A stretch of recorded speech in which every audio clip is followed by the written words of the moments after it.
ನಮಸ್ಕಾರ ಸ್ನೇಹಿತರೆ, Vishwavani TV ಸ್ಪೆಷಲ್ನ cinema ಅಪ್ಡೇಟ್ಗೆ ಸ್ವಾಗತ. ನಾನು ಸುಜಯ್ ರಾಜ್. ಸ್ನೇಹಿತರೆ, ರಾಕಿಂಗ್ ಸ್ಟಾರ್ ಯಶ್ ಅವರ ಟಾಕ್ಸಿಕ್ ಟೀಸರ್ ಸಿಕ್ಕಾಬಟ್ಟೆ ಸದ್ದು ಮಾಡ್ತಾ ಇದೆ. ಯಶ್ ಅವರು ಈ ಸಲ ನನ್ನ ಸಿನಿಮಾ ಎಲ್ಲರೂ ಅಂದ್ಕೊಂಡಿರೋದಕ್ಕಿಂತ ದೊಡ್ಡದಾಗೇ ಇರುತ್ತೆ ಅನ್ನುವಂತಹ ಸಿಗ್ನಲನ್ನು ತುಂಬ ದೊಡ್ಡದಾಗೇ ಕೊಟ್ಟಿದ್ದಾರೆ. ಯಾರೂ ಎಕ್ಸ್ಪೆಕ್ಟ್ ಮಾಡದೇ ಇರುವಂತಹ ಲುಕ್ಕಲ್ಲಿ ಕಾಣಿಸ್ಕೊಂಡು ಸದ್ಯಕ್ಕೆ ಸ್ಪೆಷಲ್ ಟಿಕೆಟ್ ಬೇರೆ ಕೊಟ್ಟು ಸಿನಿಮಾ ನೋಡಿ ಅಂತ ಥಿಯೇಟರ್ಗೆ ಇನ್ವೈಟ್ ಮಾಡಿದ್ದಾರೆ. ಮಾರ್ಚ್ 19ನೇ ತಾರೀಕು ಸಿನಿಮಾ ಹೇಗಿರುತ್ತೆ ಅಂತ ನೋಡಬೇಕಷ್ಟೆ. ಎನಿವೇಸ್, ಈ ಒಂದು ಟೀಸರ್ನ ರಿವ್ಯೂ ಮತ್ತು ಅನಾಲಿಸಿಸನ್ನು ನಾವು ವಿಶ್ವವಾಣಿ ಟಿ ವಿ ಸ್ಪೆಷಲ್ನಲ್ಲಿ ಮಾಡಿದ್ದೀವಿ. ದಯವಿಟ್ಟು ಆ ವಿಡಿಯೋನ ತಪ್ಪದೆ ನೋಡಿ. ಆ್ಯಂಡ್ ಈ ಸಿನಿಮಾನ ಯಶ್ ಅವರು ಸೆಲೆಕ್ಟ್ ಮಾಡ್ಕೊಂಡಿರೋದ್ರ ಬಗ್ಗೆ ಒಂದು ಇಂಟ್ರೆಸ್ಟಿಂಗ್ ಆ್ಯಂಗಲ್ ಇದೆ. ಅದನ್ನು ನಿಮ್ಮ ಜೊತೆಗೆ ಹಂಚ್ಕೊಳ್ಳೋದಕ್ಕೆ ಈ ವಿಡಿಯೋ ಮಾಡ್ತಾ ಇದ್ದೀನಿ. ಹಾಗಾಗಿ ಈ ವಿಡಿಯೋನ ಕಡೆ ತನಕ ನೋಡಿ. ಈ ವಿಶೇಷ ಕಾರ್ಯಕ್ರಮದ ಪ್ರಾಯೋಜಕರು ನಿದರ್ಶನ್ ಸಾರೀಸ್, ಜಯನಗರ ಮತ್ತು ರಾಮಮೂರ್ತಿ ನಗರ. ಇಲ್ಲಿವೆ ಬಜೆಟ್ ಫ್ರೆಂಡ್ಲಿ ಸಾರಿ ಕಲೆಕ್ಷನ್ಸ್, ರೇಷ್ಮೆ ಸೇರಿದಂತೆ ಎಲ್ಲಾ ಬಗೆಯ ಸೀರೆಗಳು, ಲೇಟೆಸ್ಟ್ ಟ್ರೆಂಡ್ನ ಸೀರೆಗಳು ನಿದರ್ಶನ್ ಸಾರೀಸ್ ಮಳಿಗೆಯಲ್ಲಿ ಲಭ್ಯ. ಆನ್ಲೈನ್ ಬುಕಿಂಗ್ಗೆ ಸಂಪರ್ಕಿಸಿ nidarshansarees.com. ಕಸ್ಟಮರ್ ಕೇರ್ ಸಂಖ್ಯೆ 9606867467. ಸ್ಲೈಸ್ ಆಫ್ ಲೈಫ್ ಫಿಲಮ್ಸ್ಗಳನ್ನು ನೋಡೋದಕ್ಕೆ ಮಾತ್ರ ಅಷ್ಟೇ ಇಷ್ಟಪಡ್ತೀನಿ, ಬಟ್ ಮಾಡಿದರೆ ಲಾರ್ಜರ್ ದ್ಯಾನ್ ಲೈಫ್ ಫಿಲಮ್ಸ್ಗಳನ್ನು ಮಾತ್ರ ಮಾಡ್ತೀನಿ ಅಂತ ರಾಕಿಂಗ್ ಸ್ಟಾರ್ ಯಶ್ ಅವರು ಹಿಂದೆ ಒಂದು ಸಂದರ್ಶನದಲ್ಲಿ ಹೇಳ್ಕೊಂಡಿದ್ರು. ಆದರೆ ಇವಾಗ ನೋಡಿದ್ರೆ ಸ್ಲೈಸ್ ಆಫ್ ಲೈಫ್ ಫಿಲಮ್ಸ್ಗಳ ಕೇರ್ ಆಫ್ ಅಡ್ರೆಸ್ ಆಗಿರುವಂತಹ ಮಲಯಾಳಂ ಇಂಡಸ್ಟ್ರಿಯ ನಿರ್ದೇಶಕಿಗೆ ಟಾಕ್ಸಿಕ್ ಸಿನಿಮಾ ಡೈರೆಕ್ಟ್ ಮಾಡುವಂತಹ ಜವಾಬ್ದಾರಿ ಕೊಟ್ಟಿರೋದು ನೋಡಿದ್ರೆ ಒಂದು ರೀತಿ ಇಂಟ್ರೆಸ್ಟಿಂಗ್ ಮೂವ್ ಥರನೇ ಅನ್ನಿಸ್ತಾ ಇದೆ. ಈಗ ಈ ಲೇಡಿ ಡೈರೆಕ್ಟರ್ ಯಾವ ಜೆಂಟ್ಸ್ ಡೈರೆಕ್ಟರ್ಗೂ ಕಮ್ಮಿ ಇಲ್ಲ ಅನ್ನೋ ರೇಂಜಿಗೆ, ಗಂಡು ಹೈಕಳೆ ಬೆಚ್ಚಿ ಬೀಳೋ ರೇಂಜಿಗೆ ವೈಲೆನ್ಸನ್ನು ತೋರಿಸಿ, ಪಡ್ಡೆ ಹುಡುಗರೇ ಟೆನ್ಷನ್ ಆಗೋ ರೇಂಜಿಗೆ ಸ್ಟೀಮಿ ಸೀನ್ಸ್ಗಳನ್ನು ಇಟ್ಟು ರೊಚ್ಚಿಗೆದ್ದಿರೋ ಟೆರರ್ ಲೇಡಿ ವೈಬ್ಸನ್ನು ಕೊಡ್ತಾ ಇದ್ದಾರೆ. ಹಾಗೆ ನೋಡ್ಲಿಕ್ಕೆ ಹೋದರೆ KGF ಚಾಪ್ಟರ್ 2 ಆದಮೇಲೆ ಯಶ್ ಅವರ ಜೊತೆಗೆ ಕೆಲಸ ಮಾಡೋದಕ್ಕೆ, ಅವರ ಫಿಲಮನ್ನು ಡೈರೆಕ್ಟ್ ಮಾಡೋದಕ್ಕೆ ಆಫ್ ದ ರೆಕಾರ್ಡ್ ಬಹಳ ಜನ ಟ್ರೈ ಮಾಡಿದರು. ಅದು ಯಾರ್ಯಾರು ಅಂತ ನಾನು ನಿಮಗೆ ಹೇಳೋಕ್ಕಾಗಲ್ಲ. ಆದರೆ ಆನ್ ದ ರೆಕಾರ್ಡ್ ಕಿರಾತಕ ಖ್ಯಾತಿಯ ಪ್ರದೀಪ್ ರಾಜ್ ಅವರು ಕಿರಾತಕ ಪಾರ್ಟ್ 2 ಮಾಡೋದಕ್ಕೆ ಹೊರಟಿದ್ದು, ಅದು ಮತ್ತೆ ಕ್ಯಾನ್ಸಲ್ ಆಗಿದ್ದು. ಹಾಗೆಯೇ ಮಫ್ತಿ ಖ್ಯಾತಿಯ ನರ್ತನ್ ಅವರು ಯಶ್ ಜೊತೆಗೆ ಸಿನಿಮಾ ಮಾಡೋದು ಕನ್ಫರ್ಮ್ ಆಗಿ ಅದು ಮುಂದಕ್ಕೆ ಹೋಗಿ ಅವರು ಭೈರತಿ ರಣಗಲ್ ಪಾರ್ಟ್ 2 ಮಾಡಿದ್ದು. ಇದೆಲ್ಲ ನಿಮಗೆ ಗೊತ್ತಿರುತ್ತೆ. ಇದನ್ನು ಬಿಟ್ಟರೆ ಯಶ್ ಅವರಿಗೆ ತಮಗೆ ಸೂಕ್ತ ಅನ್ನಿಸುವಂತಹ ಯಾವುದೇ ಸ್ಟಾರ್ ಡೈರೆಕ್ಟರನ್ನು ಆಯ್ಕೆ ಮಾಡಿಕೊಳ್ಳುವಂತಹ ಎಲ್ಲ ಸ್ವಾತಂತ್ರ್ಯ ಇತ್ತು. ಆದರೂ ಕೂಡ ಕೇವಲ ಒಂದೇ ಒಂದು ಶಾರ್ಟ್ ಫಿಲಮ್ ಮತ್ತು 2 ಸಿನಿಮಾಗಳನ್ನು ನಿರ್ದೇಶನ ಮಾಡಿರುವಂತಹ ಈ ಗೀತು ಮೋಹನ್ ದಾಸ್ಗೆ ಡಿರೆಕ್ಷನ್ ಜವಾಬ್ದಾರಿ ಕೊಡ್ತಾರೆ ಅಂತಂದರೆ ಅವರಲ್ಲಿ ಅಂತಹ ಸ್ಪೆಷಾಲಿಟಿ ಏನಿರಬಹುದು? ಬಿಕಾಸ್ ಈ ಡಿರೆಕ್ಟರ್ ಅಂತಹ ದೊಡ್ಡ ಕಮರ್ಷಿಯಲ್ ಹಿಟ್ ಸಿನಿಮಾಗಳನ್ನು ಇದುವರೆಗೂ ಏನು ಕೊಟ್ಟಿಲ್ಲ. ಆದರೂ ಕೂಡ ಯಶ್ ಅವರು ಯಾಕೆ ಈ ರೀತಿಯ ಒಂದು ಸೆಲೆಕ್ಷನನ್ನು ಮಾಡಿಕೊಂಡ್ರು ಅಂತ ಇವತ್ತಿಗೂ ಕೂಡ ತುಂಬ ಜನರಲ್ಲಿ ಡೌಟ್ ಅಂತೂ ಕಾಡ್ತಾ ಇದೆ. ಹಾಗಾದರೆ ಈ ಗೀತು ಮೋಹನ್ ದಾಸ್ ನರೇಟ್ ಮಾಡಿರುವಂತಹ ಸ್ಕ್ರಿಪ್ಟಲ್ಲಿ ಅಂತಹ ಎಕ್ಸೈಟಿಂಗ್ ವಿಷಯ ಏನಿರಬಹುದು? ಹಂಗೆ ನೋಡೋಕ್ಕೋದ್ರೆ ಇನಿಷಿಯಲ್ ಡೇಸಲ್ಲಿ ಈ ಸಿನಿಮಾನ ಗೀತು ಮೋಹನ್ ದಾಸ್ ಮಾತ್ರ ಬರೆದಿದ್ರು. ಇತ್ತೀಚೆಗೆ ಯಶ್ ಅವರು ಕೂಡ ಈ ಸಿನಿಮಾಗೆ ಕೋ ರೈಟರ್ ಆಗಿ ಅಪ್ಡೇಟ್ ಆಗಿದ್ದಾರೆ. ಸೊ ಗೀತು ಮೋಹನ್ ದಾಸ್ ಹೇಳಿದ ಕಥೆಯಲ್ಲಿ ಅಂಥದ್ದೇನಿತ್ತು? ಅವರು ಇಲ್ಲಿ ತನಕ ನಿರ್ದೇಶನ ಮಾಡಿರುವಂತಹ ಸಿನಿಮಾಗಳಾದರೂ ಯಾವುದು?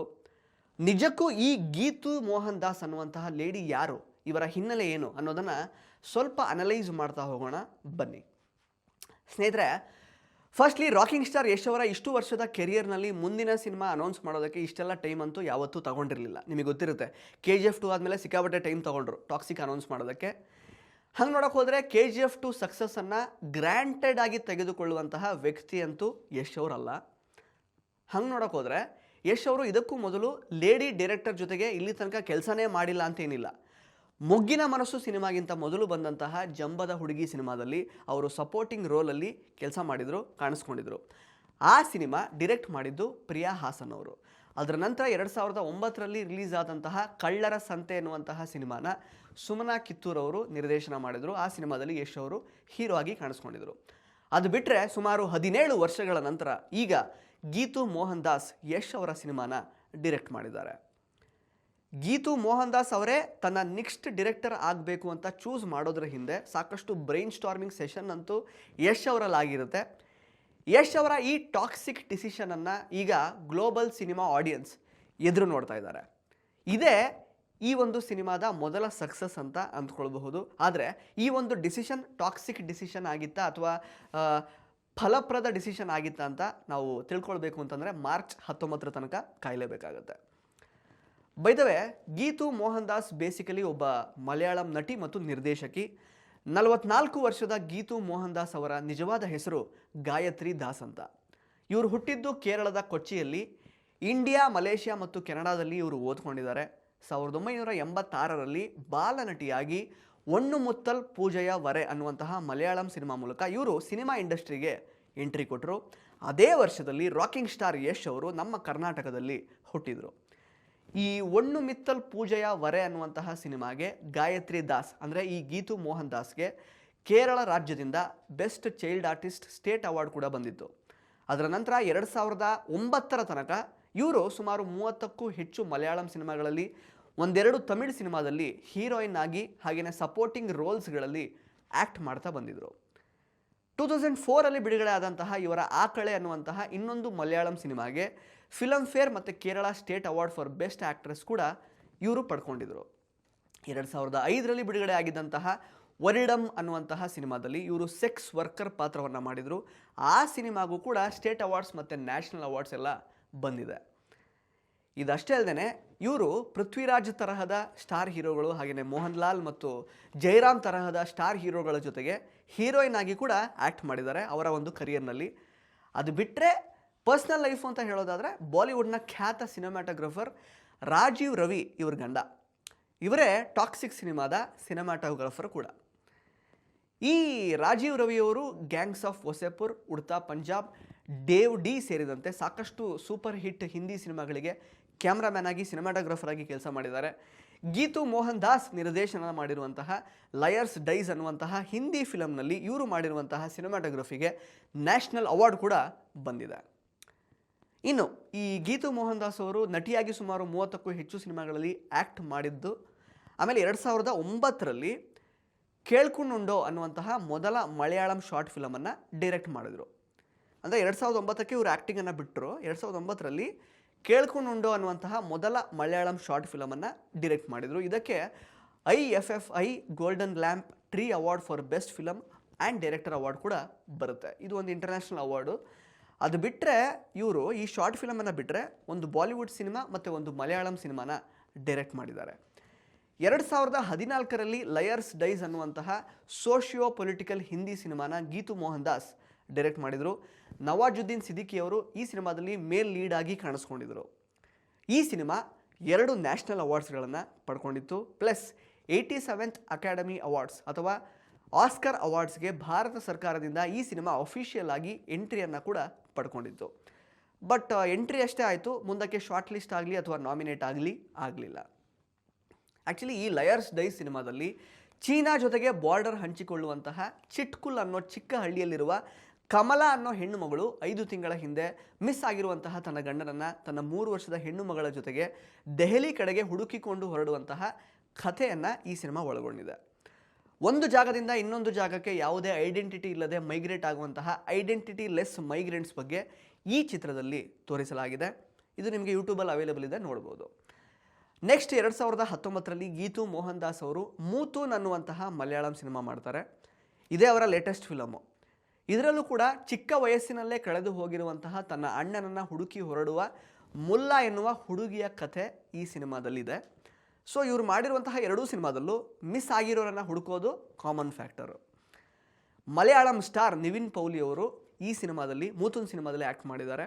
ಈ ಸಿನಿಮಾಗೆ ಸಾಕಷ್ಟು ಇಂಟರ್ನ್ಯಾಷನಲ್ ಫಿಲಮ್ ಅವಾರ್ಡ್ಸ್ಗಳು ಜೊತೆಗೆ ಗ್ಲೋಬಲ್ ಲೆವೆಲಲ್ಲಿ ತುಂಬಾ ದೊಡ್ಡ ಮಟ್ಟಿಗೆ ರೆಕಗ್ನಿಷನ್ ಎಲ್ಲ ಸಿಕ್ಕಿದೆ. US ಪ್ರತಿಷ್ಠಿತ ಸಂಡೇನ್ ಫಿಲ್ಮ್ ಫೆಸ್ಟಿವಲ್ನಲ್ಲಿ ಈ ಸಿನಿಮಾ ಸ್ಕ್ರೀನಿಂಗ್ ಕೂಡ ಆಗಿತ್ತು. Global film making award for story ಕೂಡ ಗೀತು ಮೋಹನ್ ದಾಸ್ ಅವರ ಈ ಒಂದು ಮೂತೂನ್ ಸಿನಿಮಾಗೆ ಸಿಕ್ಕಿತ್ತು. ಒಟ್ಟಿನಲ್ಲಿ ಇವರ 2 ಸಿನಿಮಾಗಳು ಕ್ರಿಟಿಕಲಿ ಅಕ್ಲೇಮ್ಡ್ ಅಂತ ಅನ್ನಿಸಿಕೊಂಡಿರುವಂತಹ ಸಿನಿಮಾಗಳು ಅಂತಲೇ ಹೇಳ್ಬೋದು. ಆದರೆ ಈ 2 ಸಿನಿಮಾಗಳು ಕೂಡ ಥಿಯೇಟ್ರಿಕಲ್ ರಿಲೀಸಲ್ಲಿ ಪ್ರೇಕ್ಷಕರಿಂದ ಅಂತಹ ಒಳ್ಳೆ ಪ್ರತಿಕ್ರಿಯೆಯನ್ನು ಏನು ಪಡ್ಕೊಂಡಿಲ್ಲ. ಅಂದರೆ ತುಂಬ ಚಾಟ್ ಬಸ್ಟರ್ ಅಥವಾ ಬ್ಲಾಕ್ ಬಸ್ಟರ್ ಸಿನಿಮಾಗಳನ್ನು ಇವ್ರು ಮಾಡಿಲ್ಲ. ಆದರೆ ಈ 2 ಸಿನಿಮಾಗಳು ಕೂಡ ಡೆಫಿನೆಟ್ಲಿ ಅಂಡರ್ ರೇಟೆಡ್ ಸಿನಿಮಾಗಳು ಅಂತಲೇ ಹೇಳ್ಬೋದು.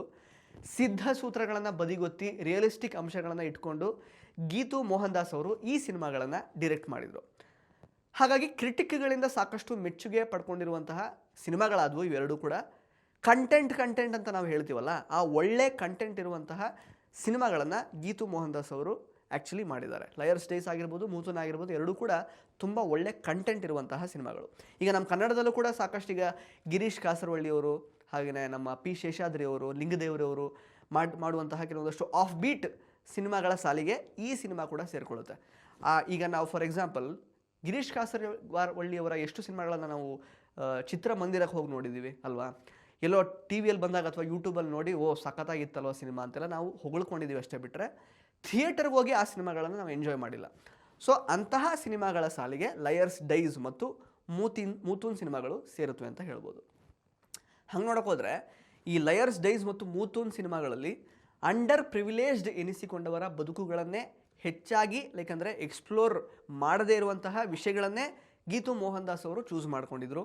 ಉದಾಹರಣೆಗೆ ಮೂತೂನ್ ಸಿನಿಮಾದಲ್ಲಿ ಹೋಮೋಸೆಕ್ಷುವಲ್ ರೊಮ್ಯಾನ್ಸನ್ನು ಎಕ್ಸ್ಪ್ಲೋರ್ ಮಾಡಿದರು. ಮುಂಬೈನ ರೆಡ್ ಲೈಟ್ ಏರಿಯಾದ ಕತ್ತಲೆ ಪ್ರಪಂಚವನ್ನು ಎಕ್ಸ್ಪ್ಲೋರ್ ಮಾಡಿದರು. ಒಟ್ಟಿನಲ್ಲಿ ಈ ರೀತಿ ಅನ್ಕನ್ವೆನ್ಷನಲ್ ಕಥೆಗಳನ್ನೇ ಗೀತು ಮೋಹನ್ ದಾಸ್ ಅವರು ಸಿನಿಮಾ ಮಾಡ್ಕೊಂಡು ಬಂದಿದ್ದವರು. ಅವರ ಸಿನಿಮಾದ ಕಥೆ ಮತ್ತು ಕಂಟೆಂಟ್ಗಳೇ ಗೀತು ಮೋಹನ್ ದಾಸ್ ಅವರನ್ನು ಒಬ್ಬ ವಿಭಿನ್ನ ನಿರ್ದೇಶಕಿಯಾಗಿ ನಿಲ್ಲಿಸುತ್ತೆ ಅಂತ ಹೇಳ್ಬೋದು.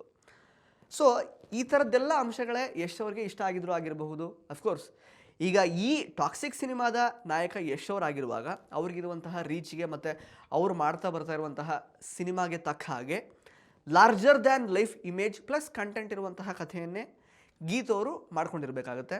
ರಿಯಲಿಸ್ಟಿಕ್ ಆಗಿದ್ದರೂ ಆಫ್ ಬೀಟ್ ಆಗಿಲ್ಲದೆ ಇರಬಾರ್ದು. ಪ್ಲಸ್ ಲಾರ್ಜರ್ ದ್ಯಾನ್ ಲೈಫ್ ಒಂದು ಎಕ್ಸ್ಪೀರಿಯನ್ಸನ್ನು ಕೊಡುವಂತಹ ಒಂದು ಸಿನಿಮಾ ಇದಾಗಿರಬೇಕಾಗತ್ತೆ. ಸೊ ಸಾಕಷ್ಟು ಅಂದರೆ ತುಂಬ ಬರವಣಿಗೆಯಲ್ಲಿ ಚೇಂಜಸ್ ಮಾಡ್ಕೊಳ್ಳುವಂತಹ ಅಗತ್ಯ ಅಂತೂ ಗೀತು ಮೋಹನ್ ದಾಸ್ ಅವರಿಗೆ ಬಂದಿರುತ್ತೆ. ಈಗ ಯಶ್ ಅವರು ಕೋ ರೈಟರ್ ಆಗಿ ಜಾಯ್ನ್ ಆಗಿರೋದ್ರಿಂದ ಸಾಕಷ್ಟು ಈ ರೀತಿ ಲಾರ್ಜರ್ ದ್ಯಾನ್ ಲೈಫ್ ಎಲಿಮೆಂಟ್ಸ್ಗಳನ್ನು ಗೀತು ಮೋಹನ್ ದಾಸ್ ಅವರ ಕಂಟೆಂಟ್ ಇರುವಂತಹ ವಿಷಯಕ್ಕೆ ಅವರು ಕೂಡ ಆ್ಯಡ್ ಆನ್ ಮಾಡಿರ್ತಾರೆ ಅಂತ ಅನಿಸುತ್ತೆ. ಸದ್ಯಕ್ಕೆ ಗೀತು ಅವರು ಯಶ್ ಅವರ ಒಂದು ಆರಾಗೆ ತಕ್ಕ ಹಾಗೆ, ಯಶ್ ಅವರ ಇಮೇಜ್ಗೆ ತಕ್ಕ ಹಾಗೆ, ಯಶ್ ಅವರ ಒಂದು ಲಾರ್ಜರ್ ದ್ಯಾನ್ ಲೈಫ್ ಥಾಟ್ಗೆ ತಕ್ಕ ಹಾಗೆ ಕೆಲವೊಂದಷ್ಟು ಕಥೆಗೆ ಬದಲಾವಣೆಗಳನ್ನು ಮಾಡ್ಕೊಂಡಿದ್ದಾರೆ ಅನ್ನುವಂಥದ್ದು ಈಗ ರಿಲೀಸ್ ಆಗಿರುವಂತಹ ಟಾಕ್ಸಿಕ್ ಕಂಟೆಂಟ್ಸಿಂದ ಗೊತ್ತಾಗ್ತಾ ಇದೆ. ಸೊ ನಿರ್ದೇಶಕರ ಬ್ಯಾಕ್ಗ್ರೌಂಡ್ ಎಲ್ಲ ನೋಡುವಾಗ ಯಶ್ ಅವರು ಈ ಸಲ content plus larger than life cinema ಕೊಡ್ತಾ ಇರೋದು ಪಕ್ಕಾ ಅಂತ ಕನ್ಫರ್ಮ್ ಆಗಿ ಹೇಳ್ಬೋದು. ಸಿನಿಮಾ ಮಾರ್ಚ್ 19ನೇ ತಾರೀಕು ರಿಲೀಸ್ ಆಗ್ತಾ ಇದೆ. ಅವತ್ತು ನಿಮ್ಮ ಎಲ್ಲ ಪ್ರಶ್ನೆಗಳಿಗೆ ಹಾಗೆಯೇ ಅನುಮಾನಗಳಿಗೆ ಉತ್ತರ ಅಂತೂ ಸಿಗುತ್ತೆ. ಇಲ್ಲಿ ತನಕ ರಿಲೀಸ್ ಆಗಿರುವಂತಹ ಕಂಟೆಂಟ್ಸ್ಗಳು ಅಫ್ಕೋರ್ಸ್ ಎಮೋಷನಲಿ ನಮ್ಮನ್ನು ಅಂದರೆ ಇಂಡಲ್ಜ್ ಮಾಡದೇ ಇರೋ ರೀತಿ ಅಂತೂ ಮೂಡ್ ಬಂದಿದೆ. ಬಿಕಾಸ್ ಈಗ ರಿಲೀಸ್ ಆಗಿದ್ದು ಟೀಸರ್, ಅದಕ್ಕಿಂತ ಮುಂಚೆ ಬಂದಿದ್ದು ಇಂಟ್ರೊಡ್ಯೂಸಿಂಗ್ ರಾಯ, ಅಂದರೆ ರಾಯ ಅನ್ನೋ ಪಾತ್ರವನ್ನು ಇಂಟ್ರೊಡ್ಯೂಸ್ ಮಾಡುವಂತಹ ವಿಡಿಯೋ. ಸೊ ಎಮೋಷನಲಿ ಇನ್ವೆಸ್ಟ್ ಆಗೋದಕ್ಕೆ ಬೇಕಾಗಿರುವಂತಹ ಸರಕನ್ನು ಅಥವಾ ಕಂಟೆಂಟನ್ನು ಇಲ್ಲಿ ತನಕ ರಿಲೀಸ್ ಮಾಡಿಲ್ಲ. ಟ್ರೈಲರಲ್ಲಿ ಆ ಥರದ ವಿಷಯ ತೋರಿಸಬಹುದು. ಏನು ಒಂದು ಪ್ಲಾಟ್ ಯಾವ ರೀತಿ ಇರ್ಬೋದು ಅನ್ನುವಂತಹ ಒಂದು ಬ್ರೀಫ್ ಐಡಿಯಾ ನಮಗೆ ಟ್ರೈಲರಲ್ಲಿ ಸಿಗಬಹುದು. ಅಕಸ್ಮಾತ್ ಅಲ್ಲೂ ಸಿಕ್ಕಿಲ್ಲ ಅಂತಂದರೆ ನಾವು ಸಿನಿಮಾ ನೋಡೇ ಎಮೋಷನಲಿ ಎಂಗೇಜ್ ಆಗ್ತೀವಾ ಅಥವಾ ಸಿಕ್ಕಾಪಟ್ಟೆ ಹೈ ಮೂಮೆಂಟ್ಸ್ಗಳಿರುವಂತಹ ಒಂದು ಸಿನಿಮಾನ, ಒಂದು ಲಾರ್ಜರ್ ದ್ಯಾನ್ ಲೈಫ್ ಎಕ್ಸ್ಪೀರಿಯೆನ್ಸ್ ಇರುವಂತಹ ಒಂದು ಸಿನಿಮಾನ ನೋಡುವಂತಹ ಒಂದು ಅನುಭವವನ್ನು ಪಡ್ಕೊಳ್ತೀವ ಅನ್ನೋದನ್ನು ಕಾದು ನೋಡಬೇಕಾಗುತ್ತೆ. ಇದಿಷ್ಟು ಗೀತು ಮೋಹನ್ ದಾಸ್ ಅವರ ಬಗ್ಗೆ ನಿಮಗೆ ತಿಳಿಸಿಕೊಡುವಂತಹ ಒಂದು ಪ್ರಯತ್ನ. ಸ್ನೇಹಿತರೆ, ಈ ವಿಡಿಯೋ ನಿಮಗೆ ಇಷ್ಟ ಆಗಿದ್ರೆ ದಯವಿಟ್ಟು ವಿಶ್ವವಾಣಿ ಟಿವಿ ಸ್ಪೆಷಲ್ ಯೂಟ್ಯೂಬ್ ಚಾನಲ್ಗೆ ಸಬ್ಸ್ಕ್ರೈಬ್ ಮಾಡಿ, ಹಾಗೆಯೇ ಪಕ್ಕದ ಬೆಲ್ ಐಕಾನನ್ನು ತಪ್ಪದೇ ಒತ್ತಿ. ಧನ್ಯವಾದ.